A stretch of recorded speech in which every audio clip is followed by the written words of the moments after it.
వస్తే సింధు మీ అమ్మకి ఏం పని లేదా? మా అమ్మతోటేమో ఏదో సంబంధం ఉందని చెప్పిందంట. ఏమోనే మరి మా అమ్మ అయితే నాకేం చెప్పలే. జర చెప్పి మీ అమ్మకి నాకు సంబంధాలు చూడకని చెప్పి. అన్వేష్కి చెప్తేమో అర్థం చేసుకుంటలేడు. అన్వేష్ మీ జాబ్ రిజల్ట్ కోసం వెయిట్ చేస్తాను కావచ్చే, నువ్వే మీ అమ్మకి చెప్పకపోయినావు మరి. మా అమ్మకి చెప్తే ఏమంటుందో ఏమో. ఒక పని చేద్దాం, నువ్వు కూడా రావే, ఇద్దరం కలిసి మా అమ్మకి చెప్దాం. సరేలేవే, వీళ్ళు చూసుకొని మీ ఇంటికి వస్తా, అప్పుడు చెప్దాం మీ అమ్మకి మన ఇద్దరం. సరేనే. ఏందే బిడ్డ ఫోన్లోనేమో ప్రేమ పెళ్ళి అని అంటున్నావు?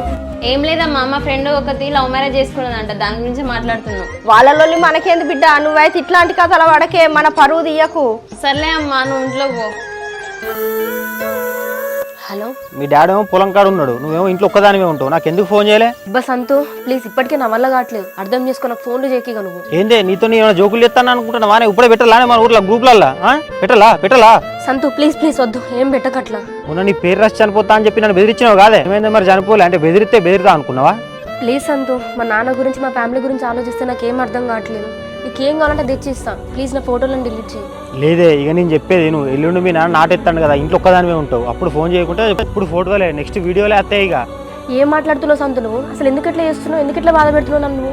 ఎల్లుండి ముహూర్తం పెట్టిండే, ఇక అప్పుడు ఫోన్ చేయ నాకేను. హలో హలో సంతు.